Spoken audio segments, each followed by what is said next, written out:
Senyum Rong Zhiruo sedikit malu, tetapi rasa malunya penuh dengan ketegasan. Entah mengapa, senyum Rong Zhiruo membuat Mu Rongyu sangat percaya diri. Saat ini, Mu Rongyu dan yang lainnya mempercayai kata-kata Rong Zhiruo. Namun, meskipun Mu Rongyu memilih untuk percaya, ia tetap harus bersiap. Jika tidak, begitu menara cahaya ajaib menyerang dan orang-orang dari keluarga Rong belum pernah melihatnya, bukankah itu akan menjadi tragedi kolektif? Mu Rongyu menatap Lolita kecil lagi. Lolita kecil menggelengkan kepalanya dengan polos, Rong Zhiruo bilang ini bisa dilakukan, aku percaya padanya. Jadi, Mu Rongyu terhuyung, apakah Loli kecil ini benar-benar tidak bisa diandalkan dalam melakukan sesuatu? Wus, wus, wus. Pada saat ini, di luar bintang matahari, kekosongan itu terkoyak paksa. Kemudian, kapal-kapal luar angkasa yang sangat besar dan tak tertandingi, melesat dari kehampaan bagaikan binatang buas prasejarah, dan muncul di hadapan semua orang. Nafas perubahan dan kengerian terus-menerus, melesat dari kapal raksasa langit berbintang itu. Aura yang dahsyat menekan bintang matahari, bahkan jiwa para biksu di banyak bintang Yuan di dekat bintang matahari pun bergetar.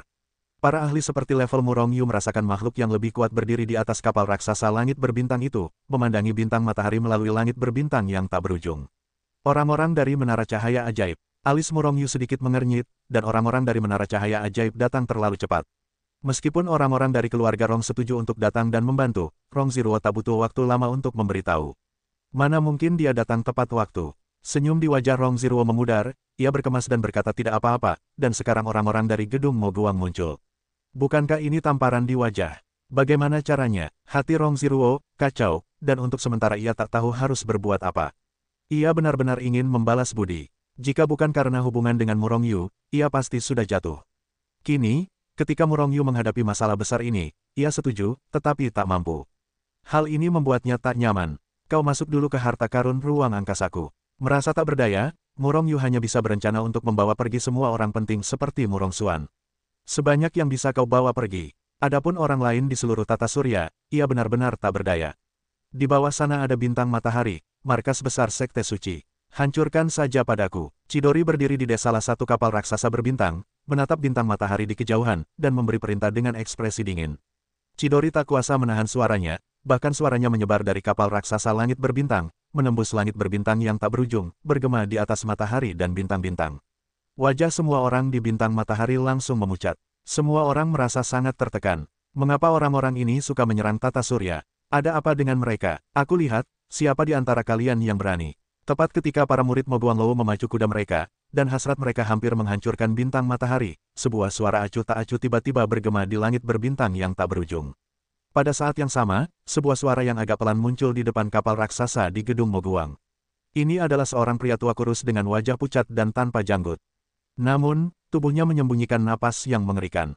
Ia seperti binatang prasejarah yang siap beraksi. Ini adalah pembangkit tenaga listrik di puncak alam penciptaan. Berhenti, Chidori tiba-tiba memerintahkan, karena pria tua yang biasa-biasa saja ini memberinya rasa bahaya. Meskipun semua orang berada di puncak alam penciptaan, ia merasa bahwa ia jelas bukan lawan dari lelaki tua kurus ini. Jika pihak lain ingin membunuhnya, bahkan jika ia dikelilingi oleh banyak ahli alam penciptaan di Menara Cahaya Iblis, ia tidak akan lolos dari kematian.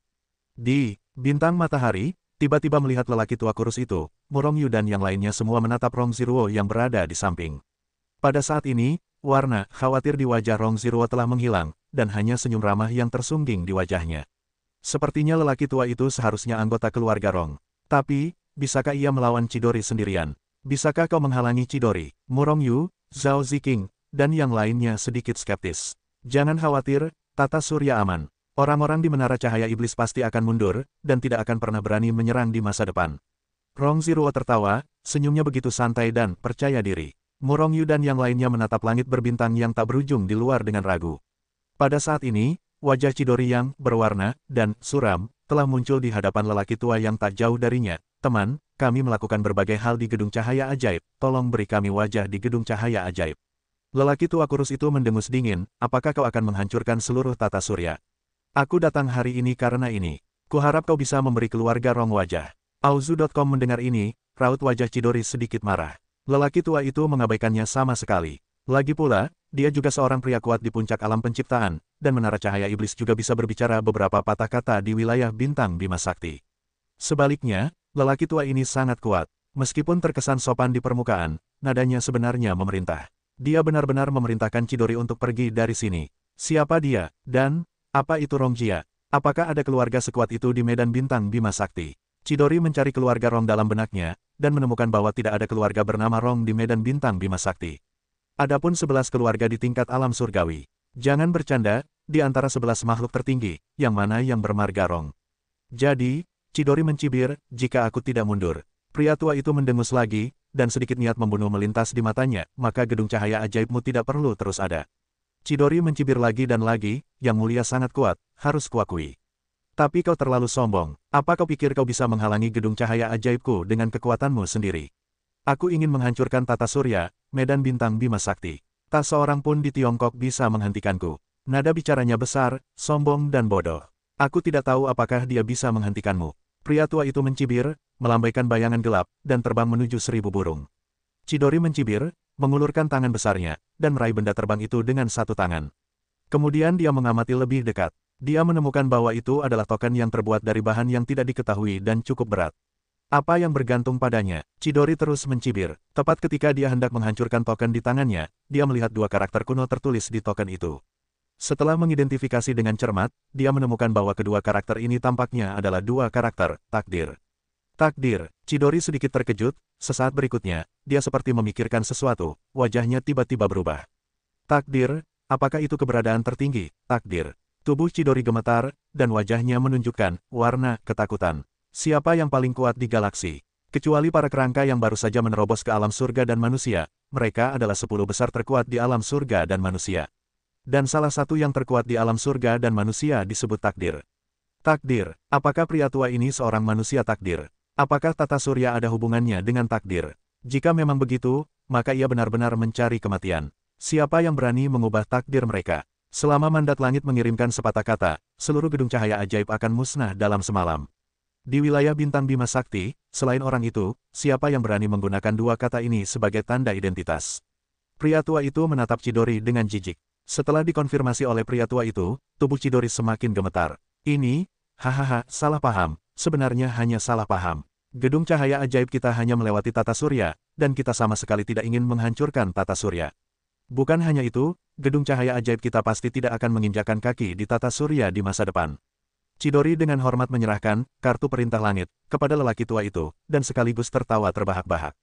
Lelaki tua itu melirik Qian Yao dengan samar, lupakan saja masalah ini. Masalah pribadi, keluarga Rong kita tidak akan ikut campur. Tapi jika kau adalah orang yang memengaruhi seluruh galaksi, keluarga Rong tidak akan mengizinkannya. Tubuh Chidori bergetar hebat, dan ia memahami arti kata-kata lelaki tua itu. Kau selalu bilang, aku boleh bermusuhan dengan Murong Yu dan keluarga Rong, atau makhluk tertinggi tidak akan ikut campur. Lelaki tua itu mengangguk pelan, lalu melambaikan tangan. Ayo kembali. Qian Yao bergegas pergi bersama para panglima gedung cahaya ajaib seolah-olah sudah dimaafkan.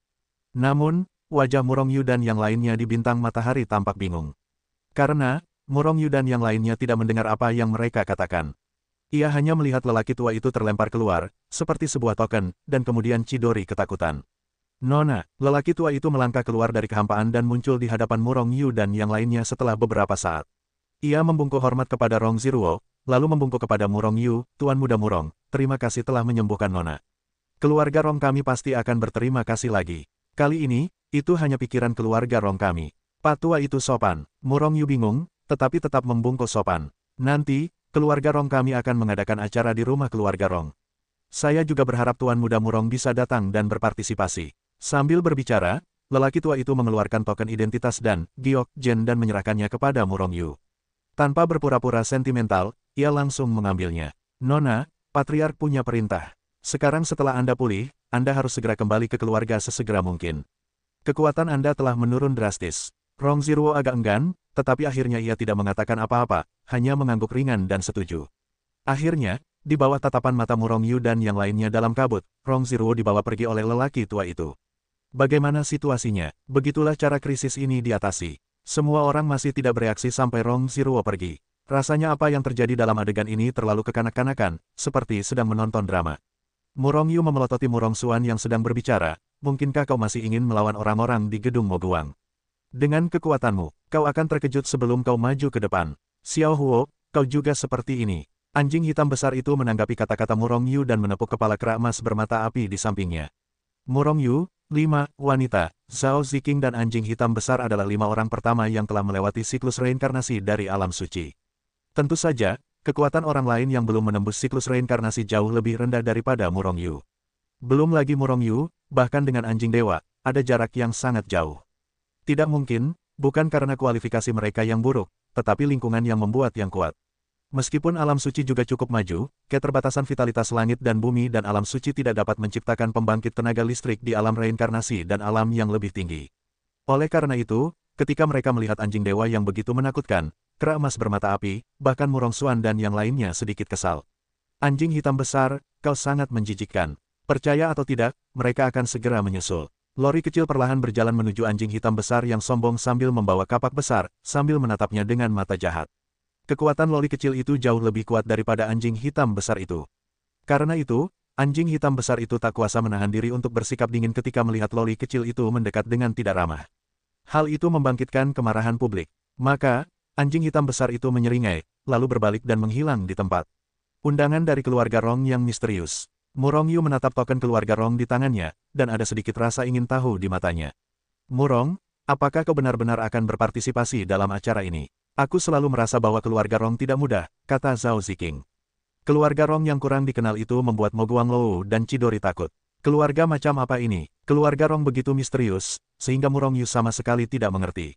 Meskipun Murong Yu telah menyembuhkan Rong Zhiruo, namun, mengenal orang, mengenal wajah, dan tak mengenal hati, siapa yang tahu apakah keluarga Rong berpikir seperti Rong Zhiruo dan akan membalas budi? Atau, akankah mereka tega merebut teknik-teknik milik Murong Yu karena kekuatan yang dimilikinya? Lagi pula, Rong Zhiruo pernah berkata sebelumnya bahwa bahkan orang terkuat di keluarganya pun tak akan mampu berbuat apa-apa terhadap jiwanya. Jika bukan karena hubungan dengan Murong Yu, ia pasti sudah lama meninggal. Tidak apa-apa untuk pergi dan melihat. Murong Yu dengan lembut menggoyangkan token di tangannya dan berkata sambil tersenyum. Kalau begitu, kau harus berhati-hati. Yu Mengqing melangkah maju dan menatap kosong ke arah Murong Yu, mereka semua tahu bahwa keputusan Murong Yu tidak akan mudah diubah. Jadi, dia tidak mengatakan apa-apa, hanya menyuruhnya untuk berhati-hati. Aktivitas keluarga Rong belum akan dimulai untuk sementara waktu, dan Murong Yu tidak terburu-buru pergi. Lagi pula, meskipun keluarga Rong berhasil mengusir Mo Guanglou, musuh Murong Yu bukan hanya Chidori. Ada juga geng penghancur, bahkan tengkorak, sosok yang tak tertandingi. Selain musuh-musuh ini, ada banyak planet dalam buku Hetuluo milik Murong Yu. Planet-planet ini telah dijarah oleh ribuan burung dari seluruh penjuru galaksi Bima Sakti. Oleh karena itu, jika Murong Yu ingin mengembalikan planet-planet ini ke posisi semula, akan membutuhkan waktu yang sangat lama. Waktu bukanlah masalah bagi para biksu selevel mereka. Namun, intinya adalah, Murong Yu tidak tahu di mana planet-planet ini awalnya berada. Coba tanyakan kepada para biksu di planet-planet ini. Mereka tidak bisa meninggalkan planet ini, dan tentu saja mereka tidak tahu di mana planet ini awalnya berada. Dan, yang terpenting, setelah ia mengembalikan planet-planet ini, bagaimana dengan kembalinya Chidori untuk menjarahnya? Jika demikian, bukankah usahanya sia-sia? Membawa planet-planet ini sepanjang waktu bukanlah pilihan. Lagi pula, planet-planet ini sama dimanapun mereka berada di langit berbintang. Oleh karena itu, akhirnya Murong Yu memutuskan untuk menempatkan planet-planet ini di tata surya. Dunia suci telah menjadi dunia kecil milik Murong Yu, menyatu sempurna dengan tubuhnya. Menjadi bagian dari tubuhnya. Tentu saja, jika Murong Yu ingin memisahkannya dari tubuhnya, itu juga mungkin. Masalahnya adalah, Murong Yu menciptakan kembali dunia kecil. Namun, Murong Yu tidak berniat melakukan ini. Ia bisa merasakan bahwa alam suci akan segera naik level. Setelah naik level, ia akan mencapai tingkat Yuanxing. Dan begitu planet ini mencapai Yuanxing, manfaat bagi Murong Yu akan sangat besar.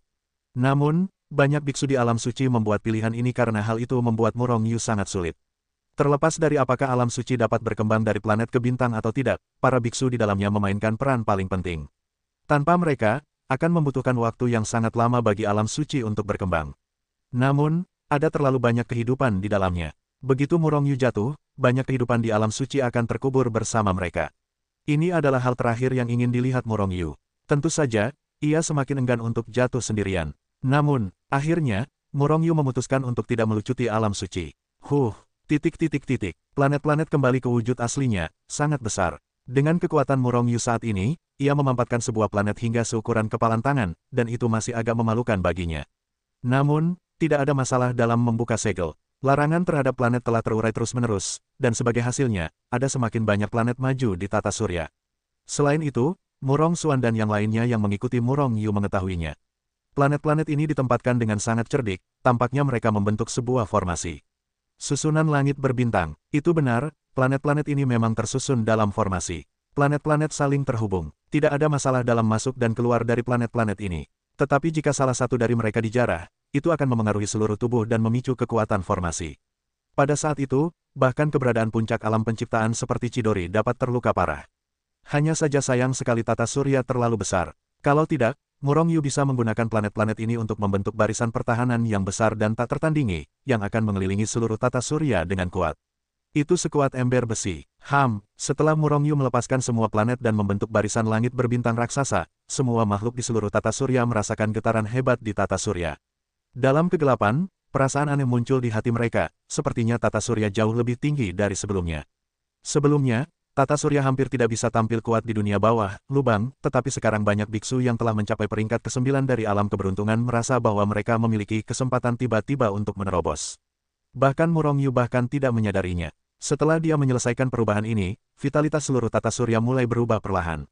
Vitalitas ini lebih maju dari yang sebelumnya, jauh lebih besar. Tiba-tiba, hati Murong Yu berkelebat, tingkat tata surya Minggu meningkat. Dia mencapai level dunia bawah, lubang. Namun, yang tidak dia ketahui adalah bahwa promosi level tata surya disebabkan oleh hubungan ekstra antara planet-planet ini, atau karena planet-planet ini digabungkan menjadi hubungan formasi. Ini, Murong Yu untuk sementara tidak diketahui. Namun, ini adalah hal yang baik. Pada saat ini, sebulan telah berlalu sejak invasi Menara Cahaya Ajaib. Selama periode waktu ini, tidak ada pasukan asing, seperti geng Miesi, Del, yang datang untuk menyerang tata surya. Bahkan kelompok bandit tengkorak tidak memiliki berita. Murong Yu harus menebak apakah itu peringatan keluarga Rong atau goncangan hubungan antara kekuatan di tingkat geng penghancur dunia. Namun, apakah keluarga Rong memiliki kemampuan hebat untuk menahan goncangan dan menakuti alam surgawi dan manusia seperti tengkorak? Jika bukan karena keluarga Rong, akankah para bandit kerangka beraksi di tata surya? Alasan mengapa tata surya begitu damai adalah karena Murong Yu selalu merasa memiliki hubungan tertentu dengan keluarga Rong. Terlebih lagi, ia semakin ingin berpartisipasi dalam beberapa kegiatan keluarga Rong. Karena alam suci telah menjadi dunia kecil dalam tubuh Murong Yu, ia langsung mencabut larangan reinkarnasi. Selama orang-orang di alam suci telah mencapai tingkat tertinggi dalam kultivasi mereka, mereka dapat terbang, meninggalkan alam suci, dan muncul di langit berbintang yang tak berujung. Tentu saja, Murong Yu juga dapat memaksa orang-orang di alam suci untuk meninggalkannya. Oleh karena itu, ia telah menyingkirkan orang-orang seperti Murong Xuan, Duan Muking, dan kerabat serta teman-teman Murong Yu lainnya, serta mereka yang memiliki bakat dan talenta luar biasa dari Sekte Suci. Orang-orang ini hanyalah orang-orang yang diperlakukan tidak adil di alam suci, dan talenta mereka terbuang sia-sia. Langit berbintang yang tak berujung adalah tahap akhir mereka. Orang-orang ini tidak memenuhi harapan Murong Yu. Dalam sebulan, dengan bantuan berbagai harta, mereka semua berhasil menembus alam, dan mencapai alam reinkarnasi. Selama waktu yang dibutuhkan, mereka dapat menembus alam udara, campuran, alam cahaya kosmik, alam keberuntungan, atau bahkan alam dunia bawah, dong. Bagaimanapun, mereka adalah salah satu orang paling berbakat di dunia suci. Mereka semua berasal dari bawah, tidak hanya bakatnya yang luar biasa, tetapi ketekunannya juga sangat mengagumkan. Pada hari ini, Murong Yu, yang sedang mengajar semua orang untuk berlatih, tiba-tiba menunjukkan senyum di wajahnya. Pada saat yang sama, orang-orang di dekatnya juga merasakan bahwa aura di tubuh Murong Yu tampak jauh lebih kuat dari sebelumnya. Mengingatkan akan senyum di wajah Murong Yu, mereka semua menduga bahwa alam Murong Yu telah menembus lagi. Memang, alam Murong Yu telah menembus lagi. Namun, terobosan itu bukanlah basis kultivasi dan tubuh, daging, melainkan jiwa. Jiwa tingkat kedua dari dunia bawah, dong. Pada saat ini, jiwa, basis kultivasi, dan tubuh, daging, milik Murong Yu semuanya telah mencapai tahap kedua dari dunia bawah, dong.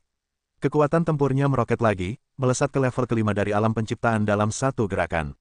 Terlebih lagi, itu adalah puncak dari level kelima dari alam penciptaan. Hampir mencapai level ke-6 dari alam penciptaan.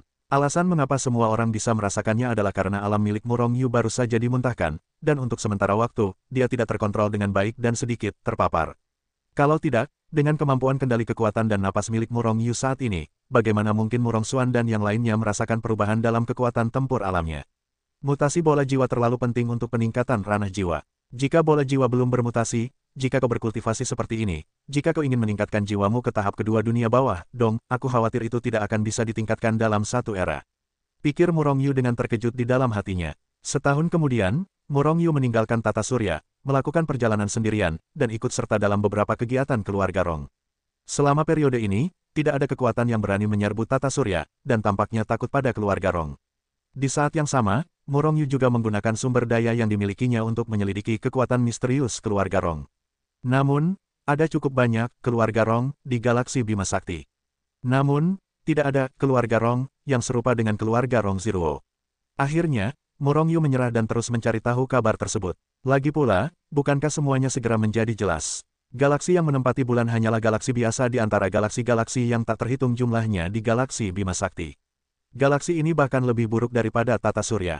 Alasan mengapa Murong Yu muncul di sini sepenuhnya berdasarkan petunjuk token identitas keluarga Rong. Karena dia bahkan tidak tahu di mana keluarga Rong berada. Keluarga Rong juga cukup misterius, dan akan terus menunjuk tempat berikutnya setelah setiap tempat. Sebelum mengokultasi galaksi bulan, token identitas keluarga Rong telah menunjuk beberapa tempat. Tak lama setelah penampilan Murong Yu, sosok lain muncul tak jauh dari sisinya. Hanya seorang pemuda berpenampilan biasa dengan token Rong Jia di tangannya. Ada apa? Kenapa tidak ada suara? Token ini tidak akan rusak, kan? Pemuda ini tidak menyadari keberadaan Murong Yu setelah kemunculannya. Kedua, setelah lama menatap token Rong Jia di tangannya sendiri, barulah ia bingung dengan keras. Bagaimana mungkin token Rong bisa rusak? Kecuali jika sengaja dirusak. Token di tangan Murong Yu juga tidak memiliki instruksi apapun. Hei, ada orang lain di sini. Teman-teman, apakah kalian juga menghadiri pertemuan kelompok elit keluarga Rong? Setelah sekian lama, pemuda itu akhirnya menemukan Murong Yu, jadi ia berjalan menghampiri dengan ekspresi terkejut dan bertanya bersamaan. Sekelompok pahlawan, tanya Murong Yu terkejut. Dia belum pernah mendengar tentang klub elit. Pria tua itu hanya mengatakan bahwa keluarga Rong sedang mengadakan acara dan ingin mengundangnya untuk berpartisipasi. Bukankah kau akan berpartisipasi dalam kelompok pahlawan itu? Tidak, jika kau tidak akan berpartisipasi dalam kelompok pahlawan, mengapa kau memegang token keluarga Rong? Wajah pemuda itu menatap aneh ke arah Murong Yu. Murong Yu tersenyum tipis, aku memang pergi ke keluarga Rong, tetapi aku tidak tahu apakah aku akan berpartisipasi dalam pertemuan kelompok elit. Karena senior yang memberiku token itu hanya memintaku untuk berpartisipasi dalam sebuah acara keluarga Rong. Melihat pemuda itu tidak tampak jahat, dan sepertinya tahu kabar tentang keluarga Rong. Karena itu, Murong Yu tersenyum dan menjawab, benar, kau pasti pernah bergabung dengan kelompok pahlawan itu. Tapi, kau hanya level ketiga dari dunia bawah, dong. Kekuatan ini agak berbahaya, kata pemuda itu dengan alis sedikit berkerut. Ada apa? Tanya Murong Yu. Sepertinya kelompok pahlawan ini tidak mudah. Kau tidak tahu apa-apa. Melihat penampilan Murong Yu yang tidak terlihat seperti palsu, pemuda itu pun merasa sedikit penasaran.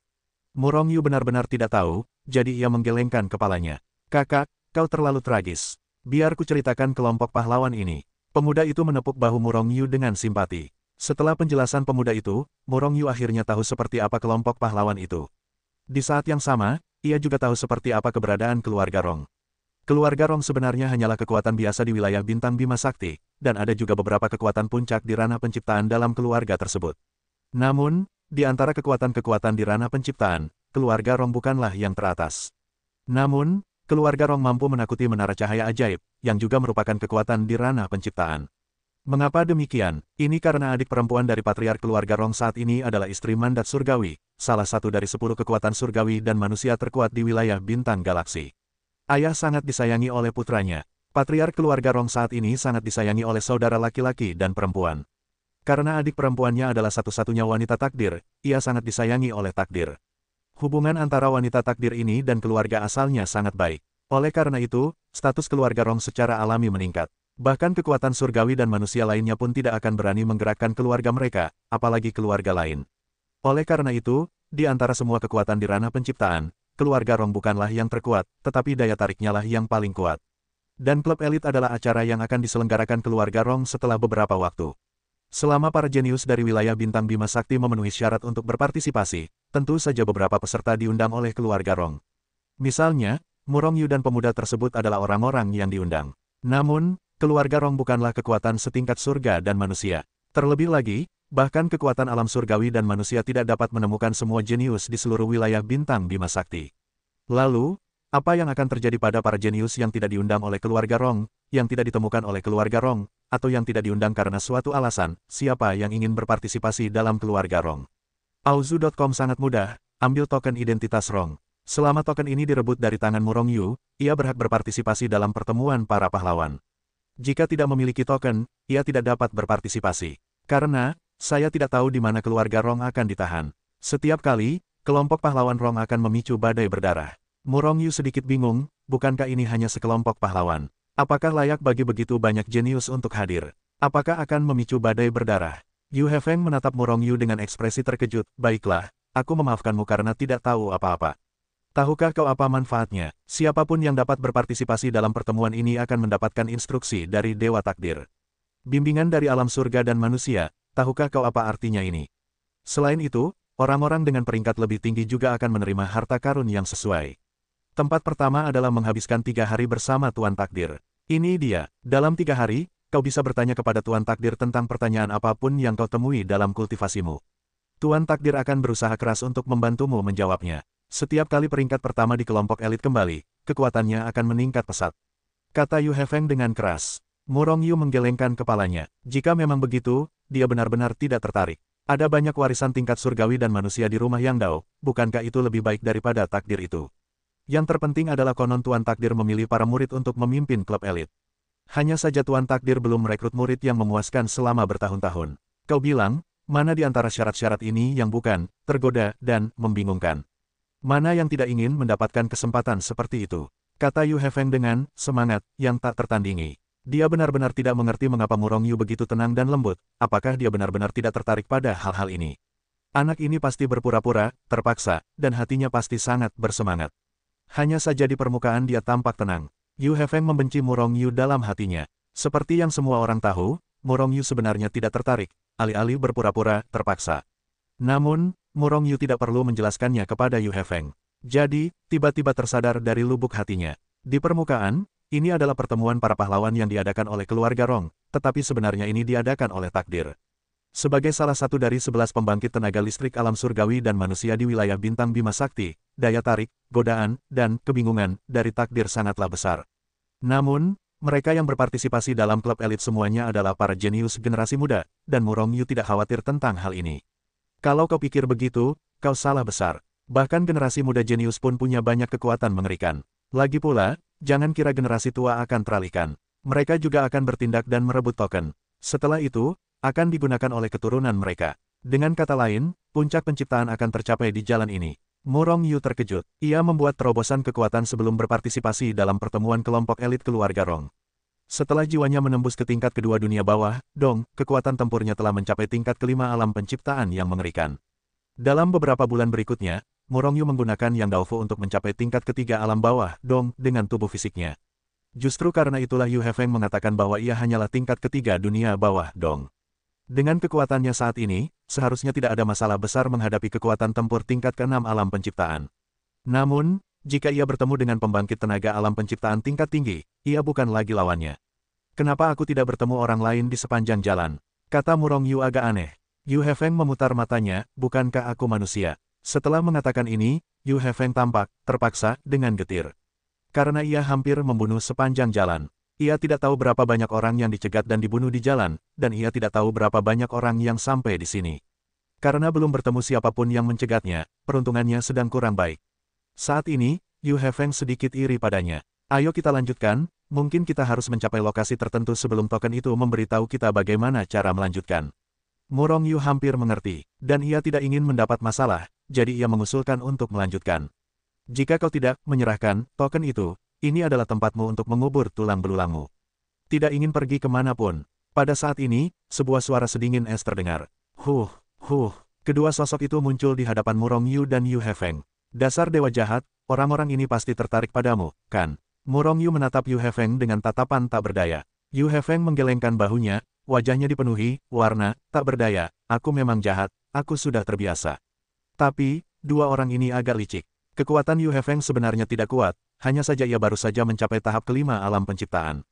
Bagi generasi muda, memiliki kekuatan ini di usia ini sudah merupakan eksistensi yang sangat tinggi.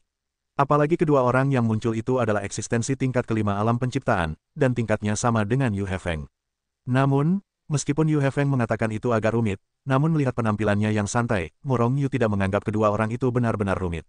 Meskipun tidak semua orang jenius sebegitu menyimpangnya terhadap Murong Yu, beberapa orang masih memiliki kekuatan untuk melampaui batas mereka sendiri. Saudaraku, lihatlah penampilanku, saudaraku. Yu Hefeng menepuk bahu Murong Yu, lalu berjalan ke arah mereka berdua dengan senyum tipis. Karena Yu Hefeng begitu percaya diri dan meminta Murong Yu untuk menontonnya tampil, Murong Yu tidak ikut campur. Ini masalah besar, jika tidak pandai berenang dan angin, tidak akan terlambat baginya untuk bergerak. Akibatnya, dia menatap Yu Hefeng dengan warna di wajahnya. Yu Hefeng dan dua lainnya melihat ekspresi polos Murong Yu, yang membuat mereka merasa cukup aneh. Apakah Murong Yu gugup? Masih mengandalkannya. Menghadapi keberadaan mereka di level ini, mereka tidak membuat cercaan apapun. Panggil. Pada saat ini, Yu Hefeng perlahan berjalan di depan dua orang yang tiba-tiba muncul. Murong Yu dan keduanya hanya melihat cahaya menyilaukan yang tiba-tiba memercik dari ujung jari Yu Hefeng. Pada saat ini, kecuali Chu Yu Hefeng, termasuk Murong Yu, mata mereka bertiga disinai oleh cahaya itu. Kondisi Murong Yu sedikit lebih baik, karena di belakang Yu Hefeng, hanya matanya yang berkilat. Namun, dua orang yang berhadapan dengan Yu Hefeng tiba-tiba berubah menjadi hitam di depan mereka. Pada saat ini, sosok Yu Hefeng tiba-tiba menghilang di tempat. Ya, menghilang tiba-tiba. Seharusnya termasuk dalam kategori tembus pandang ini. Pada saat ini, kedua orang yang ditutup matanya belum bereaksi. Teriak, cahaya itu muncul lagi, menebas dari kehampaan yang tak berujung, dan menebas langsung ke kepala salah satu dari keduanya. Meskipun orang ini ditutup matanya, ia diserang pada saat yang sama. Namun, bagaimanapun juga, ia adalah eksistensi tingkat kelima di alam penciptaan, dan reaksinya kelas 1. Melihat kepalanya akan terkena cahaya itu, ia tiba-tiba melangkah keluar. Boom, meskipun ia menghindar tepat waktu, ia tetap tidak bisa menghindarinya pada akhirnya. Cahaya terang itu menebas di bawah lehernya, dan menebas ke bawah. Sekumpulan bunga darah menyembur keluar, diiringi dengan jeritan mengerikan dari orang yang terluka itu. Pada saat ini, Yu Hefeng telah menghilang lagi. Siluman, serangan yang kuat, langsung bersembunyi setelah terkena serangan. Ini pembunuh bayaran. Dari kejauhan, Murong Yu memperhatikan adegan ini dengan penuh minat, dan ia bisa merasakan bahwa kekuatan Yu Hefeng lebih dari itu. Dua orang yang keluar untuk berhasrat merebut token itu pasti akan berakhir tragis. Benar saja, orang itu belum bereaksi, dan cahaya terang telah menyambar dari sudut yang tak terduga. Cahaya itu terus muncul, dan setiap kali muncul, akan membawa semburan darah. Dalam waktu kurang dari beberapa tarikan napas, kedua orang itu sudah terluka. Meskipun lukanya tidak terlalu serius, tidak ada yang fatal. Namun, mereka bahkan tidak melihat bayangan Yu Hefeng, tetapi mereka menderita luka berulang kali, yang membuat mereka geram. Semakin marah kedua orang itu, semakin banyak kekurangan mereka. Semakin banyak kekurangan, semakin banyak pula luka. Semuanya berubah menjadi pertunjukan Yu Hefeng sendirian. Pada akhirnya, dalam waktu kurang dari 1/4 jam, seorang biksu yang relatif lemah menjadi arwah mati anak buah Yu Hefeng. Tak satu pun dari mereka adalah lawan Yu Hefeng, apalagi hanya tersisa satu. Di bawah tatapan mata Murong Yu, orang terakhir bahkan tidak memiliki kesempatan untuk melarikan diri, dan ditebas oleh Yu Hefeng. Dua hantu malang, mereka tidak punya banyak kemampuan untuk keluar dan merampok. Yu Hefeng melucuti harta karun ruang angkasa mereka berdua, memeriksanya, dan berkata dengan tatapan jijik. Namun, meskipun begitu, ia tetap mengumpulkan semua harta karun kedua orang itu ke dalam harta karun ruang angkasanya sendiri. Tak seorang pun akan jatuh. Bagaimana? Kekuatan saudaraku cukup. Kembali ke sisi Murong Yu, Yu Hefeng mengibaskan rambutnya dengan sangat genit, lalu menatap Murong Yu sambil tersenyum. Namun, reaksi Murong Yu membuatnya terdiam beberapa saat. Nyatanya, Murong Yu sama sekali tidak bereaksi. Meskipun kekuatan Yu Hefeng tidak buruk, belum sampai pada titik di mana Murong Yu merasa terkejut. Tidak buruk, ayo pergi. Sebelum berbicara, Murong Yu melangkah pergi. Yu Hefeng hanya bisa mengikuti Murong Yu dengan tatapan tertekan. Ding, ding, setelah keduanya berjalan cukup lama, dua seruan jelas terdengar dari token di tangan mereka bersamaan. Bunuh 100 binatang penyembunyi bulan dan kalian bisa melanjutkan ke tujuan berikutnya. Sebuah pesan terkirim dari token ke dalam pikiran Murong Yu. Pada saat yang sama, sosok binatang aneh muncul di ingatannya. Ini adalah binatang berkaki 5 yang tampak seperti buaya tetapi juga kadal besar. Binatang buas ini hanya ditemukan di galaksi penghuni bulan. Oleh karena itu, ia disebut binatang bulan. Auzu.com. Namun, meskipun binatang topeng bulan terlihat buruk rupa, kekuatannya tidak rendah. Yang terkuat adalah yang mencapai puncak alam ciptaan. Dan yang paling menakutkan adalah binatang topeng bulan ini adalah hewan sosial. Gerakan seluruh tubuhnya, wajah Murong Yu dan Yu Hefeng tampak agak serius. Bukannya mereka tidak dapat menemukan topeng bulan, lokasi topeng bulan sudah tercantum dalam pesan. Wajah tegas mereka menunjukkan bahwa binatang buas semacam ini sangat sulit dihadapi. Mari kita lihat dulu. Yu Hefeng mengangguk dengan sungguh-sungguh kepada Murong Yu. Tak lama kemudian, mereka melintasi langit berbintang yang tak berujung dan tiba di sebuah planet besar. Saat mereka tiba di planet ini, aura tirani muncul dalam persepsi mereka. Kebetulan, setelah memasuki planet ini, untuk pertama kalinya, baik Murong Yu maupun Yu Hefeng menyembunyikan tubuh mereka. Mungkinkah Murong Yu benar-benar menghilang? Yu Hefeng sangat terkejut. Namun, orang-orang yang diundang oleh keluarga Rong semuanya jenius kelas atas, dan tidak ada yang istimewa dari menjadi tak terlihat. Oleh karena itu, Yu Hefeng segera merasa bahwa ini hanyalah hal biasa. Hebat, kita semua bisa menghilang, agar kita bisa menyelinap dan membunuh monster-monster bertopeng bulan itu. Yu Hefeng tertawa, mempercepat langkahnya, dan menerjang maju. Boom! Pada saat ini, sebuah cakar raksasa yang dahsyat menghantam langit, membawa aura mengerikan yang menghancurkan dunia, dan menamparkan keras Murong Yu dan Yu Hefeng. Sebelum cakar raksasa itu sempat terekam, kekuatan yang dilepaskannya menyebabkan puncak bukit di dekat mereka berdua hancur berkeping-keping, dan batu-batu besar pun hancur berkeping-keping. Wow! Yu Hefeng menjerit, lalu melesat keluar dengan tubuh yang ganas. Ia langsung menghindari serangan monster bertopeng bulan itu. Namun, ketika ia menghela napas lega, ia tiba-tiba bereaksi. Cakar raksasa itu menyelimuti dirinya dan Murong Yu dalam jangkauan serangan. Ia melarikan diri, tapi bagaimana dengan Murong Yu? Perasaan tak enak berkelebat di hati Yu Hefeng, tubuhnya gemetar, ia melangkah keluar, dan hendak bergegas kembali untuk menyelamatkan Murong Yu. Namun pada saat ini, suara keras yang tumpul datang dari belakangnya. Sudah berakhir, apakah Murong Yu ditembak mati? Anak malang ini, Yu Hefeng meratapi Murong Yu dalam diam, dan menoleh ke belakang bersamaan. Melihat tatapan ini, ia terkejut. Murong Yu berdiri tegak di tempat, wajahnya tak berubah. Namun tak jauh di depan Murong Yu, terdapat bangkai monster raksasa seukuran bukit. Mengapa ia masih berupa bangkai? Karena Yu Hefeng tak lagi merasakan napas kehidupan dari monster raksasa ini. Monster raksasa itu tak mungkin mati begitu saja tanpa alasan, kan? Kalau begitu, ia pasti telah dibunuh oleh Murong Yu. Tapi kapan kekuatan Murong Yu menjadi begitu mengerikan? Kekuatan binatang bertopeng bulan ini setidaknya berada di alam penciptaan tingkat kelima. Tidak, mengapa menjadi begitu menakutkan? Dia sepertinya tidak melihat gerakan Murong Yu. Oke, dia bahkan tidak tahu tingkat kekuatan tempur apa yang dimiliki Murong Yu. Saat ini, Yu Hefeng tidak mengerti mengapa Murong Yu tidak mengubah warnanya di sepanjang jalan. Ternyata dia memiliki kekuatan yang begitu kuat. Sementara Yu Hefeng menatap Murong Yu dengan heran, Murong Yu telah memotong inti kristal binatang bertopeng bulan dan memasukkannya ke dalam buku Hetuluo. Benda ini adalah buktinya. Namun, selain inti kristal ini, tidak ada apapun di dalam binatang bertopeng bulan. Selain itu, binatang bertopeng bulan terlalu jelek, dan Murong Yu bahkan tidak ingin memakan dagingnya. Anak baik, Yu Hefeng sedang menunggu keinginannya untuk mengungkapkan emosinya, tetapi pada saat ini, raungan mengerikan datang dari jauh, satu demi satu. Aura yang tak tertandingi mengerikan membanjiri seperti air pasang. Lari, wajah Yu Hefeng tiba-tiba berubah, dan ia bergegas keluar jauh sebelum tubuhnya berkedip. Murong Yu tidak berada di tempat yang sama, menyembunyikan sosoknya, dan terbang menjauh. Jelas, kematian binatang bertopeng bulan telah merangsang binatang bertopeng bulan lainnya.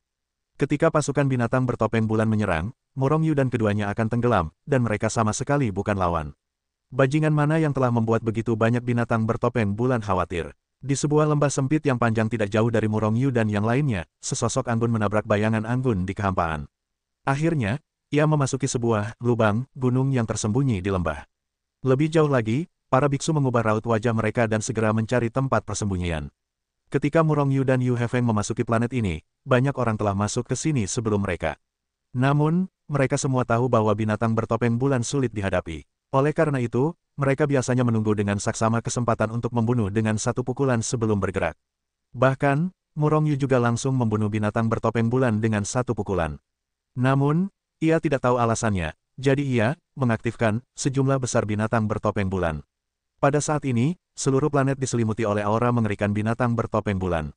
Raungan demi raungan menyebar ke seluruh planet. Mungkinkah binatang bertopeng bulan di seluruh planet ini telah waspada? Mengapa aku begitu jahat? Yu Hefeng meratap sambil melarikan diri. Murong Yu tidak berpikir demikian. Bukan karena Yu Hefeng terlalu jahat, tetapi binatang bertopeng bulan yang mereka bunuh takut akan sesuatu yang istimewa. Mungkinkah binatang penopang bulan adalah pangeran atau putri dari binatang penopang bulan? Kalaupun bukan itu masalahnya, binatang penopang bulan pastilah merupakan eksistensi penting dalam kawanan penopang bulan. Pikiran ini tiba-tiba terlintas di benak Murong Yu. Kalau tidak, membunuh binatang penopang bulan biasa akan membuat seluruh binatang penopang bulan di planet ini khawatir. Sialan, aku dewa jahat. Kenapa makhluk bertopeng bulan itu mengejar kita? Sambil melarikan diri, Yu Hefeng berkata dengan sedih dan marah. Sejak Murong Yu membunuh makhluk bertopeng bulan, mereka telah menyebabkan makhluk bertopeng bulan memburu mereka. Keduanya sama sekali tidak memiliki rasa cinta, jadi mereka memilih untuk melarikan diri. Namun, bagaimanapun mereka melarikan diri, bahkan jika mereka tidak terlihat, akan ada makhluk bertopeng bulan yang akan mengejar dan membunuh mereka secara langsung. Sepertinya mereka tahu bahwa Murong Yu berada di posisi yang sama. Hal ini membuat Murong Yu sangat tertekan. Akibatnya, mereka langsung bergegas keluar dari planet ini. Namun, meskipun begitu, makhluk bertopeng bulan masih enggan menghadapi mereka. Bahkan, pada akhirnya, makhluk bertopeng bulan yang lebih kuat mengejar dan membunuhnya. Kecepatan kedua orang itu tidaklah lambat. Terutama Murong Yu, dia bisa sepenuhnya berteleportasi keluar dari sini melalui Hetul Woshu. Namun, tujuan mereka adalah untuk berpartisipasi dalam pertemuan kelompok elit keluarga Rong. Membunuh 100 binatang bertopeng bulan adalah kualifikasi bagi mereka untuk berpartisipasi dalam klub pahlawan. Atau pertunjukan. Karena itu, mereka tidak bisa pergi dari sini. Murong Yu, apa kau membunuh binatang bertopeng bulan? Cepat buang inti kristal binatang bertopeng bulan itu. Dalam perjalanan, Yu Hefeng tiba-tiba bereaksi. Biasanya orang ini selalu gugup. Murong Yu memutar matanya, aku sudah kehilangan inti kristal itu. Tapi binatang bertopeng bulan itu masih mengejar mereka. Yu Hefeng tiba-tiba menjadi depresi. Ada apa? Apa kita semua terinfeksi napas binatang bertopeng bulan atau semacamnya? Murong Yu mengangkat bahu, lalu menghilang dalam sekejap, aku sudah memasuki ruang harta karun dulu.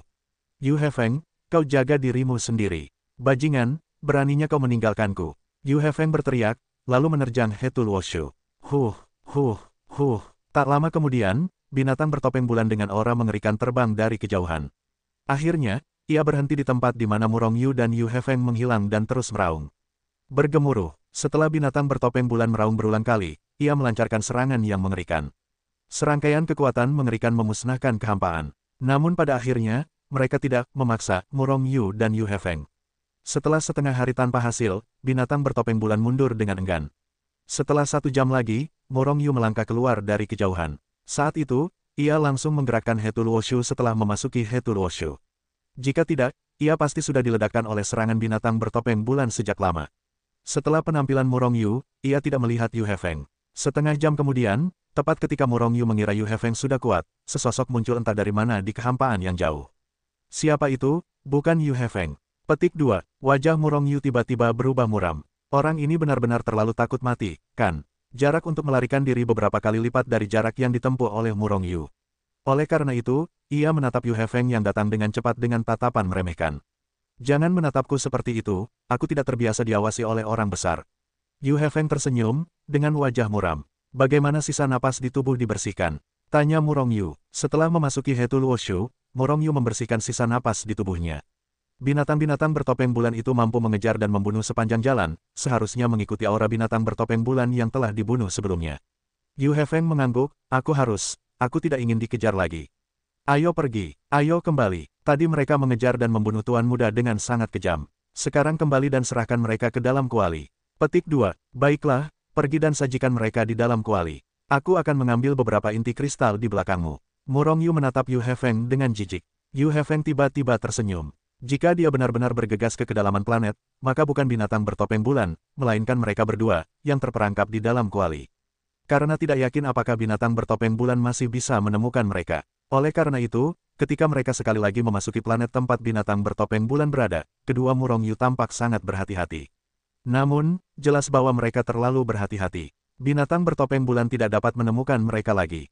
Hal ini membuat mereka bernapas lega, jadi mereka mulai memburu binatang bertopeng bulan. Saat ini, mereka menatap binatang bertopeng bulan yang sendirian. Ini adalah binatang penutup bulan seukuran bukit, dan kekuatannya kira-kira berada di tingkat kelima alam penciptaan. Yang pertama adalah yang terbaik, siapapun yang menghancurkan inti kristal adalah pemenangnya. Yu Hefeng berhenti dan berkata.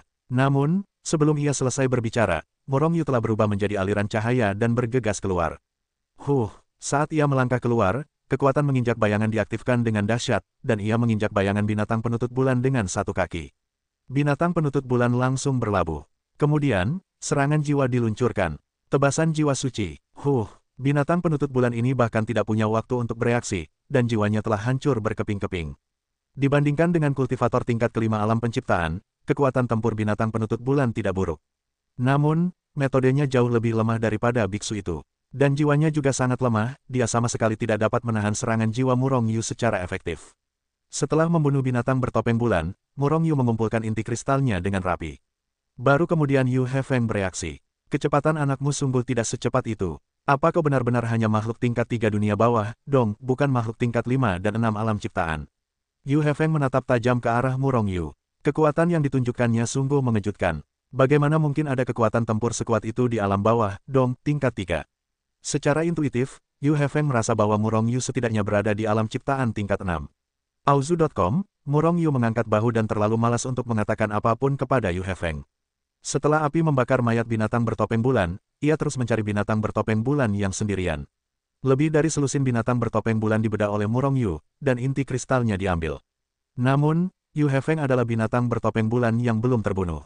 Bukannya ia tidak ingin melakukannya, tetapi ia tidak punya kesempatan untuk melakukannya.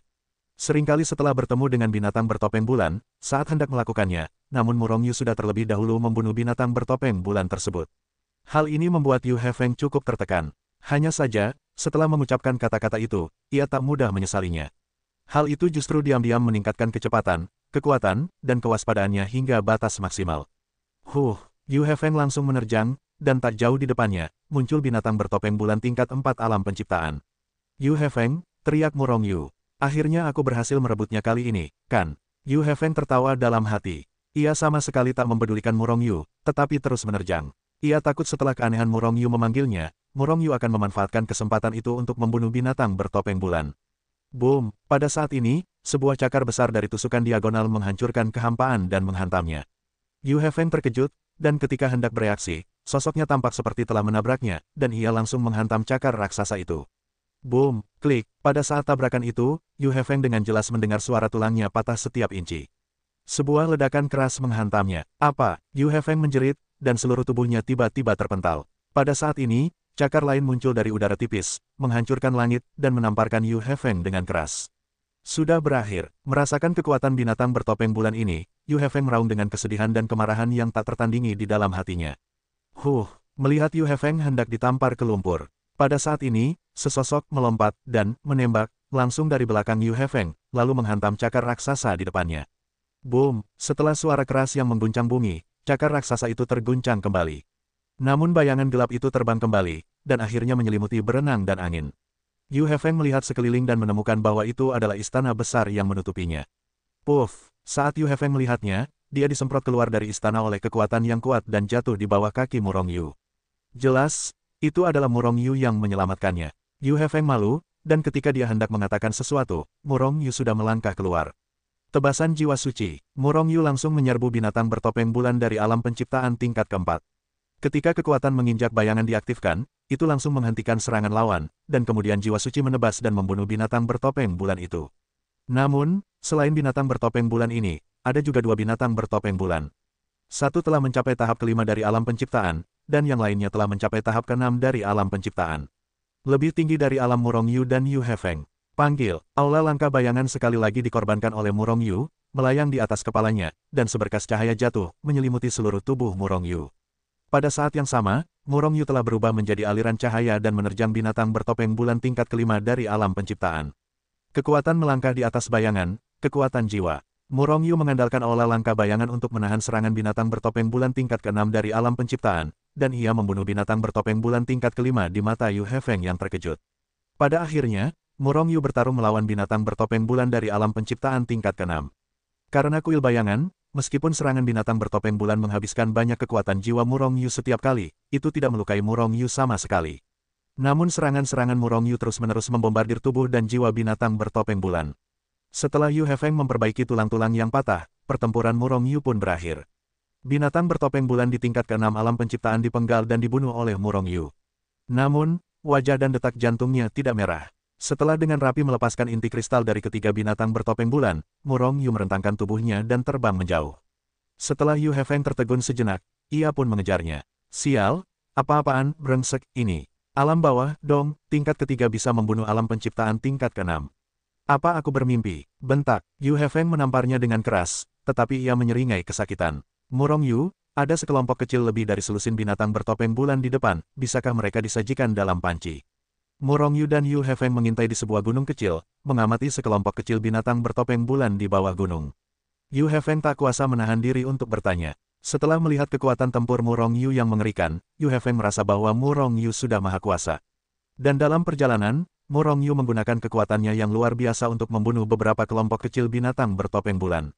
Hal ini membuat kepercayaan Yu Hefeng pada Murong Yu meroket. Membunuh lebih dari selusin binatang bertopeng bulan bukanlah masalah. Namun kesulitannya adalah Anda tidak bisa membunuh mereka semua dengan satu pukulan.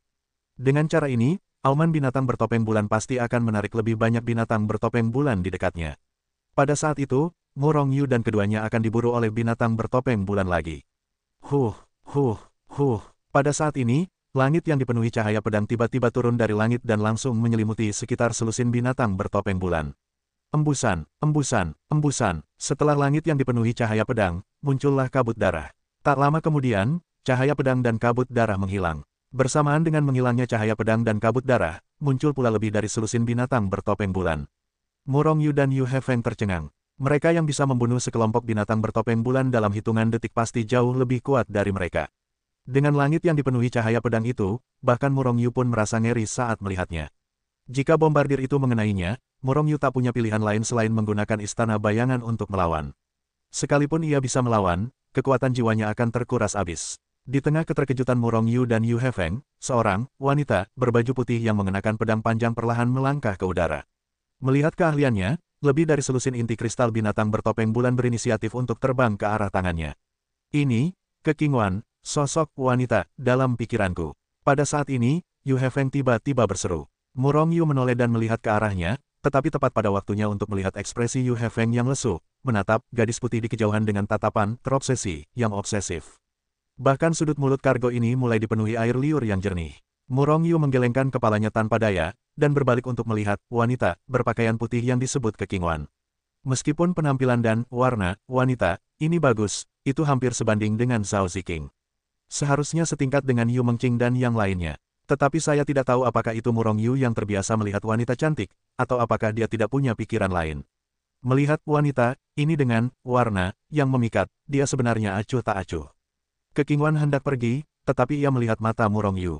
Tatapan Yu Hefeng yang berapi-api terlalu kentara. Jadi ia menoleh. Baik Mu Rongyu maupun Yu Hefeng tidak terlihat, jadi Keqingwan bisa melihatnya sekilas. Ketika ia melihat penampilan Yu Hefeng sebagai saudara babi, Keqingwan tak kuasa menahan diri untuk tidak menunjukkan sedikit rasa jijik. Namun, ketika ia melihat mata jernih Mu Rongyu, ia tak kuasa menahan diri untuk sedikit terkejut. Bakatnya, kecantikannya, dan potensinya, bagaimana mungkin orang di wilayah bintang Bima Sakti tidak tergoda olehnya? Hampir setiap pria yang melihatnya seperti Yu Hefeng. Karena itu, ia cukup meremehkan orang-orang seperti itu. Tetapi sebenarnya sangat sedikit orang seperti Mu Rongyu, hampir tidak ada. Setelah menatap tajam ke arah Mu Rongyu, Keqingwan pergi dengan tergesa-gesa. Apakah kau melihatnya? Mata di hatiku sedang menatapku. Yu Hefeng tiba-tiba menjadi bersemangat. Mu Rongyu terdiam beberapa saat, orang ini benar-benar terlalu bodoh, kan? Melihat tatapan mata menghina dari mata Mu Rongyu, Yu Hefeng berkata dengan nada meremehkan, tidakkah kau tergoda? Mengapa kau ingin tergoda? Tanya Mu Rongyu bingung. Meskipun Keqingwan terlihat cantik, dan tidak banyak gadis di dunia yang secantik itu, dia jelas bukan satu-satunya. Yu Mengqing dan yang lainnya mirip dengannya. Dan Zhao Ziqing bahkan lebih baik lagi. Kecantikannya, latar belakangnya, bakatnya, dan potensinya, semuanya menjadikannya salah satu orang terbaik di wilayah bintang Bima Sakti. Dia adalah salah satu dari 10 wanita tercantik di wilayah bintang Bima Sakti. Dia juga salah satu dari 10 besar, sangat mungkin untuk menjadi salah satu orang di tingkat alam surgawi dan manusia. Dalam peringkat generasi muda wilayah bintang Bima Sakti, dia berada di peringkat kelima. Tiba-tiba, Mu Rongyu tertarik. Dia tidak tertarik pada 10 besar, wanita, tercantik, tetapi pada peringkat generasi muda. Melihat penampilan Mu Rongyu, Yu Hefeng pun bersemangat, dan dia ingin menjelaskan siapa saja 10 wanita tercantik itu. Namun, ia disela oleh Mu Rongyu, bagaimana peringkat generasi muda di wilayah bintang Bima Sakti.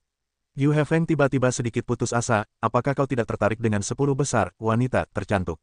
Mu Rongyu menggelengkan kepalanya dengan jujur. Yu Hefeng menatap Mu Rongyu dengan tatapan bingung, lalu senyum aneh muncul di wajahnya, kau tidak suka pria, kan? Mu Rongyu menendang Yu Hefeng hingga terpental. Setelah penjelasan Yu Hefeng, Mu Rongyu pun mendapatkan gambaran awal tentang peringkat talenta muda itu. Wilayah bintang Bima Sakti memiliki daftar 100 talenta, yang berarti 100 talenta muda. 100 talenta muda ini adalah generasi muda paling luar biasa di wilayah bintang Bima Sakti. Ada laki-laki dan perempuan. Alasan mengapa dikatakan paling luar biasa, daripada yang paling kuat, adalah karena peringkat 100 Jun tidak hanya diperingkat berdasarkan kekuatan tempur mereka. Auzu.com. Faktor-faktor komprehensif seperti usia, kualifikasi, bakat, latar belakang, dan potensi. Misalnya, ada 2 orang, dan 1 orang memiliki kekuatan tempur yang lebih tinggi.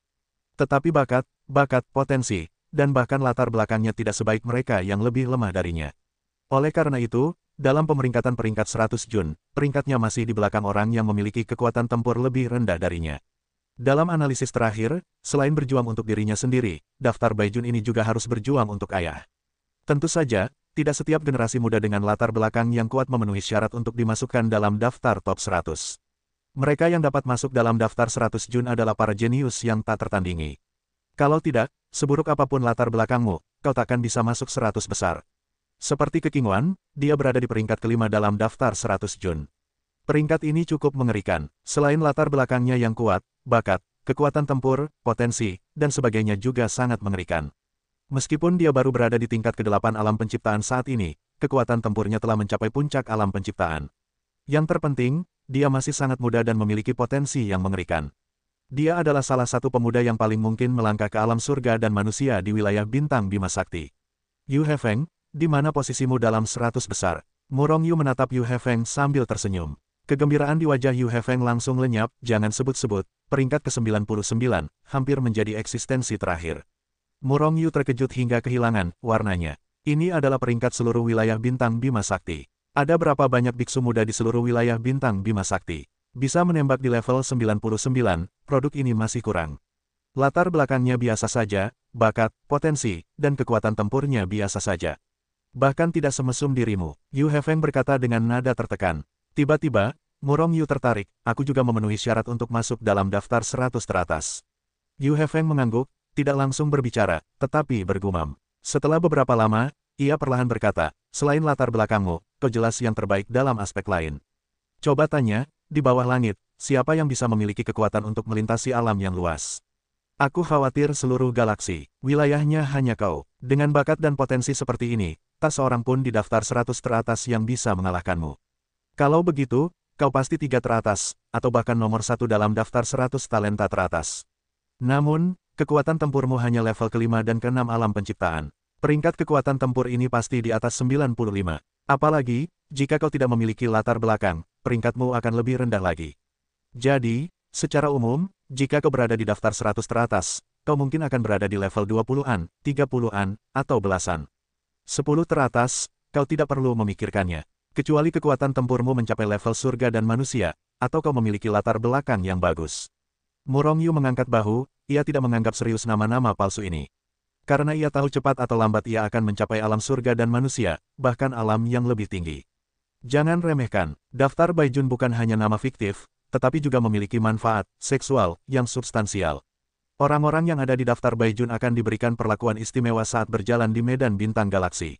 Selain itu, dalam beberapa hal, ada juga kemampuan khusus. Misalnya, ada banyak alam rahasia di wilayah bintang Bima Sakti yang hanya bisa dimasuki oleh orang-orang dari daftar 100 Jun. Bagaimanapun, berbagai manfaat sangat diperlukan. Selain itu, semakin tinggi peringkatnya, semakin besar manfaatnya. Jika ada manfaatnya, Anda mungkin juga bergabung dengan daftar 100 Jun ini. Saya hanya tidak tahu bagaimana cara bergabung dengan daftar 100 Jun ini. Sebenarnya sangat mudah, asalkan Anda lulus sertifikasi Istana Tianji. Istana Tianji adalah organisasi misterius. Daftar 100 bakat dan daftar 10 wanita tercantik semuanya diumumkan oleh mereka. Daftar ini cukup berwibawa. Beberapa orang mengatakan bahwa Istana Tianji adalah kekuatan yang didirikan bersama oleh 10 kekuatan besar dunia surgawi dan manusia. Jika tidak, bagaimana mungkin 10 kekuatan besar itu memandang wajah Istana Tianji? Singkatnya, Istana Tianji tidak hanya misterius tetapi juga kuat, tidak ada yang tahu identitas mereka. Baiklah, aku akan pergi ke Istana Tianji untuk verifikasi setelah kejadian ini. Murong Yu mengangguk, dia tidak takut masalah jika ada hal baik. Di waktu berikutnya, mereka terus memburu dan membunuh binatang bulan. Planet tempat binatang bulan bertopeng berada sangat besar. Meskipun orang-orang terus masuk ke sini, pada dasarnya sulit untuk ditemui. Meskipun binatang bulan hidup berkelompok, mereka masih agak kesepian atau dalam kelompok kecil. Dengan kerjasama keduanya, inti kristal dari binatang bulan bertopeng milik keduanya dengan cepat mencapai 100. Kalian boleh pergi sekarang. Namun, ketika keduanya hendak pergi, mereka kembali bertemu ke King Wan, dewa, perempuan, dalam pikiran Yu Hefeng. Namun, King Wan saat ini sedang agak tidak sehat. Ia sedang diburu oleh sekelompok makhluk bertopeng bulan di puncak alam ciptaan. Setelah menghitung, Murong Yu menemukan bahwa hanya ada 20 makhluk bertopeng bulan di puncak alam ciptaan. Ada banyak makhluk bertopeng bulan di tingkatan lain. Situasi ini jauh lebih spektakuler daripada adegan di mana Murong Yu dan Yu Hefeng diburu. Bagaimana? Apakah kau ingin menyelamatkan dewa, perempuanmu? Tanya Murong Yu menatap Yu Hefeng. Yu Hefeng menggelengkan kepalanya cepat. Bercanda, bukankah ini mencari kematian? Namun, mereka tidak ingin bergerak, tetapi seseorang memaksa mereka untuk bergerak. Karena saat itu, Kekinguan sudah terbang ke arah mereka. Wanita, ini punya niat jahat. Teriak Yu Hefeng, berbalik bersama Murong Yu, dan melarikan diri. Apa yang kau bercanda? Jika ada begitu banyak binatang bertopeng bulan di puncak alam penciptaan, jika mereka berani tinggal di sini, mereka pasti akan mati. Tidak ada kesempatan untuk melawan sama sekali. Meskipun Kekinguan hanya berada di tingkat ke-8 alam penciptaan, ia memiliki kekuatan puncak alam penciptaan. Dengan kecepatannya, ia seharusnya bisa melarikan diri. Sekalipun bukan lawan binatang bertopeng bulan, seharusnya tidak masalah untuk menyelamatkan nyawa. Lagi pula, dia dan Murong Yu bukanlah saudara, belum lagi, wanita, ini sepertinya menyeret mereka ke dalam air. Murong Yu dan Yu Hefeng bergegas ke ruang harta karun masing-masing secara bersamaan. Sebuah pemahaman yang cukup diam-diam. Artinya, saat mereka memasuki ruang harta karun, beberapa pikiran ilahi yang kuat menghancurkan kehampaan dan dengan cepat melewati ruang harta karun. Murong Yu dan Yu Hefeng terkejut dengan keringat dingin. Bahkan jika mereka tertunda sesaat, mereka akan dikunci oleh binatang bertopeng bulan di alam penciptaan. Pada saat itu, tidak ada jalan keluar sama sekali. Melihat Murong Yu dan keduanya bereaksi begitu cepat, Kekinguan tidak bisa menahan diri untuk tidak mendengus. Awalnya, dia sengaja bergerak ke sisi Murong Yu, ingin mentransfer kebencian binatang bertopeng bulan. Tapi dia tidak berharap untuk dilihat oleh Murong Yu. Pada akhirnya, dia hanya menyapu kedua harta karun itu dan tidak menyerang. Lagi pula, dia tidak bisa berbuat banyak. Dengan cara itu, dia tampak terlalu ganas dan tidak konsisten dengan identitasnya. Setelah Kekinguan dan sekelompok binatang bertopeng bulan berada jauh, Murong Yu keluar dari Hetu Luoshu. Namun, Yu Hefeng masih belum muncul. Murong Yu menemukan harta ruang angkasa Yu Hefeng dan membantingnya dengan pukulan. Yu Hefeng muncul tepat waktu, lalu menatap kosong ke arah Murong Yu. Kekinguan dikejar oleh binatang bertopeng bulan ini, pasti dia telah memindahkan sisik terbalik dari binatang bertopeng bulan. Atau harta karun atau semacamnya. Haruskah kita kembali dan melihat? Yu Hefeng mengangguk dengan tegas, dan melesat lebih dulu. Sebenarnya, mereka hanya menebak. Mungkin Kekinguan telah mencuri harta karun yang dijaga oleh binatang bertopeng bulan dan melarikan diri dengan harta karun itu. Atau mungkin dia belum melakukannya. Namun, bagaimanapun juga, mereka berdua harus memeriksanya. Tanpa terlihat, mereka berdua terbang dengan cepat. Mungkin karena urusan Kekinguan, mereka bertemu banyak binatang bertopeng bulan di sepanjang jalan. Namun, mereka semua menghindarinya. Akhirnya, mereka memasuki sarang binatang bertopeng bulan. Setelah mencari cukup lama, mereka tidak menemukan harta karun apapun. Akhirnya, mereka memutuskan untuk menyelinap ke kedalaman para penjaga. Kekuatan terkuat binatang bertopeng bulan adalah puncak alam penciptaan. Di sarang lama mereka, selain binatang bertopeng bulan yang mengejar Kekinguan, ada 5 binatang bertopeng bulan yang mencapai puncak alam penciptaan. Binatang bertopeng bulan ini berbeda dari para biksu, dan para biksu akan menyembunyikan napas mereka. Namun, aura di puncak alam penciptaan mereka terbuka. Oleh karena itu, keduanya, Murong Yu, segera menentukan posisi mereka dan membagi mereka menjadi 5 posisi untuk menjaga sarang binatang bertopeng bulan dengan aman. Oke, saat mengintai, tiba-tiba Murong Yu mencium aroma samar yang datang dari kejauhan. Samar, dan sesekali. Namun, aroma itu mengejutkan jiwanya. Basis kultivasi di dalam tubuh juga tampak sedikit meningkat. Bahkan kekuatan jiwa pun sedikit meningkat. Harta karun apa? Tanya Murong Yu terkejut, dan segera mempercepat langkahnya. Yu Hefeng pun terbang maju tanpa bergerak. Saat mereka terus bergerak maju, aromanya semakin kuat. Mereka juga mendapati bahwa semakin jauh mereka maju, semakin rimbun pepohonan, bunga, dan sejenisnya. Bahkan, bunga, rerumputan, dan pepohonan biasa pun dipenuhi, seks spiritual, menjadi mirip dengan beberapa harta karun alami. Hal ini seharusnya dipengaruhi oleh sesuatu yang tak dikenal yang memancarkan aroma. Murong Yu semakin menantikan hal ini. Bahkan, bunga, rerumputan, dan pepohonan biasa pun telah terpengaruh dan berubah menjadi harta karun surga dan bumi. Jika mereka ditelan dan dimurnikan olehnya, tak lama kemudian, sesuatu seperti genangan air muncul di hadapan mereka. Kolam itu tidak besar, kira-kira seukuran 10 kotak, tetapi entah seberapa dalamnya. Kolam air yang dimaksud adalah cairan yang berwarna putih susu seperti susu sapi. Aroma lembut yang tercium oleh Murong Yu sebelumnya berasal dari cairan berwarna putih susu dan berwarna ini. Ini pasti harta karun di sarang binatang bertopeng bulan. Murong Yu jelas merasakan tingkat kultivasinya, bahkan kekuatan jiwanya meningkat pesat. Meskipun tingkat peningkatannya sangat kecil, itu jauh lebih baik daripada kultivasi otomatisnya dalam keadaan normal. Ini masih efek aroma dari cairan tersebut. Bagaimana jika cairan itu ditelan langsung? Hati Murong Yu tergerak. Hanya detak jantung Murong Yu, tetapi pada saat ini, sebuah bayangan hitam telah melompat ke dalam kolam, bukan Yu Hefeng. Siapakah dia? Orang ini. Murong Yu hanya bisa menggelengkan kepalanya. Untungnya, tidak ada binatang bertopeng bulan yang menjaga di dekatnya. Mungkin binatang bertopeng bulan itu yang mengira ini sarang lama mereka. Aman, dan tidak ada yang bisa membobolnya, kan? Auzu.com. Maka, Murong Yu melompat turun. Begitu ia melompat turun, cairan, susu, dan putih, itu dengan putus asa mengebor ke dalam tubuh Murong Yu. Cairan, berwarna putih yang telah menembus ke dalam tubuh Murong Yu segera mencair, menjadi kekuatan seperti aliran deras, dan kemudian secara langsung meningkatkan kekuatan Murong Yu. Dengan cara ini, kekuatan Murong Yu tumbuh dengan kecepatan yang terlihat oleh mata telanjang. Keren, kemampuan untuk meningkatkan kekuatan dengan cepat tanpa latihan seperti ini bukanlah hal biasa. Selain itu, tubuh, dagingnya juga telah ditempa dan diperkuat. Bahkan jiwanya pun mulai menjadi lebih kuat, kata Yu Hefeng. Terdengar erangan lega, patah. Dengan sekali tamparan, Murong Yu menenggelamkan produk kedua ini ke dasar air. Bisakah kau tetap rendah hati? Begitu kau menarik binatang-binatang bertopeng bulan di puncak alam ciptaan, apalagi binatang-binatang bertopeng bulan itu, bahkan jika kau bertemu dengan sekelompok binatang bertopeng bulan tingkat 8 atau bahkan tingkat 7 di alam ciptaan, kau harus patuh. Pergi dan melarikan diri. Awalnya, Yu Hefeng hampir gila, tetapi setelah mendengar kata-kata Murong Yu, ia hanya bisa diam. Akhirnya, ia hanya melirik ke arah Murong Yu dengan getir, lalu mulai mengerahkan kekuatannya, dan mulai berlatih di sini. Dalam hal kultivasi, kecepatan, susu, dan cairan putih, memasuki tubuh mereka telah meroket. Dalam situasi ini, Murong Yu dengan jelas melihat bahwa dua bola jiwa di ruang jiwanya berputar puluhan kali lebih cepat dari biasanya. Kecepatan rotasi beberapa puluh kali lipat setara dengan kecepatan latihan beberapa puluh kali lipat dalam keadaan normal. Awalnya, kecepatan kultivasi Murong Yu cukup cepat, tetapi sekarang telah meningkat beberapa kali lipat, dan itu bahkan lebih mengerikan. Akibatnya, ranahnya meningkat dengan kecepatan yang terlihat oleh mata telanjang. Namun, setelah ditelan dan disempurnakan dengan gila-gilaan oleh dua orang bernama Murong Yu, cairan, susu, dan putih, itu dengan cepat dikonsumsi, dan permukaan airnya sedikit tenggelam setiap saat. Segera, basis kultivasi dan tubuh, daging, Murong Yu telah mencapai puncak dunia bawah, dong, tingkat ketiga.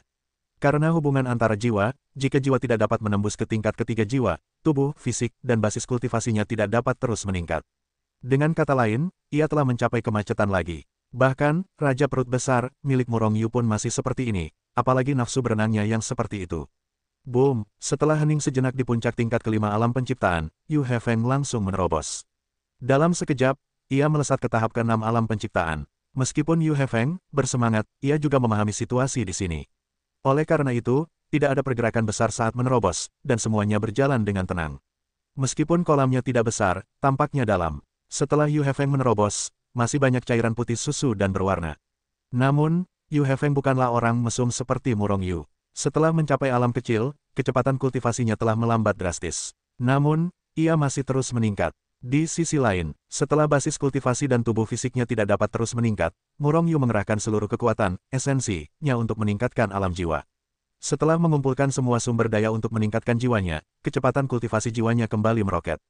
Ini hampir mencapai 100 kali lebih mengerikan daripada keadaan normal. Akibatnya, planet jiwa kecil dari dua planet jiwa, satu besar dan satu kecil, tumbuh dengan cepat. Ketika aku tumbuh hingga titik tertentu, planet itu bergetar hebat. Tiba-tiba, jiwanya terasa 100 kali lebih kuat dari sebelumnya. Ini pertanda setelah terobosan. Benar saja, jiwanya berhasil menembus lagi, mencapai tingkat ketiga dunia bawah, dong. Bergemuruh. Awalnya, basis kultivasi dan tubuh, dagingnya telah mencapai puncak dan mencapai ekstrim. Hanya karena keterbatasan jiwanya, ia tidak dapat terus naik. Oleh karena itu, setelah jiwanya menerobos, basis kultivasi yang tertekan dan tubuh, fisiknya secara alami akan menerobos. Langkah keempat dunia bawah, dong. Biar ku katakan saja, bahkan aku telah menerobos, bagaimana mungkin kalian tidak bisa menerobos? Namun, setelah kalian menerobos, aku semakin tidak bisa melihat kalian. Yu Hefeng menatap Murong Yu dengan getir dan melompat. Yue tampak seperti ingin bertarung dengan Murong Yu. Kalian berdua, pada saat ini, sebuah suara marah datang dari tak jauh. Suara itu seperti suara alam. Namun, penuh dengan niat membunuh. Aura pembunuh yang mengerikan langsung menyelimuti kedua orang itu. Seseorang, Murong Yu dan Yu Hefeng terkejut, dan langsung mengerahkan kekuatan mereka, sambil memperhatikan suara itu. Seketika, keduanya tampak tercengang. Ada seseorang, tetapi juga seorang wanita cantik, dan seorang kenalan, Kekingwan. Kekingwanlah yang pergi dan kembali. Pada saat ini, wajah cantik Kekingwan dingin dan penuh nafsu membunuh. Ia akhirnya berhasil mengusir binatang-binatang bertopeng bulan itu, lalu menyelinap kembali tanpa menyadarinya. Tujuannya adalah esensi Tan Yuanxi. Namun, ia tak pernah menyangka bahwa kerja keras dan rencana liciknya membuat orang lain. Membuat gaun pengantin untuk orang lain. Sekarang, di seluruh kolam, mungkin hanya tersisa satu mangkuk esensi Yuanxi.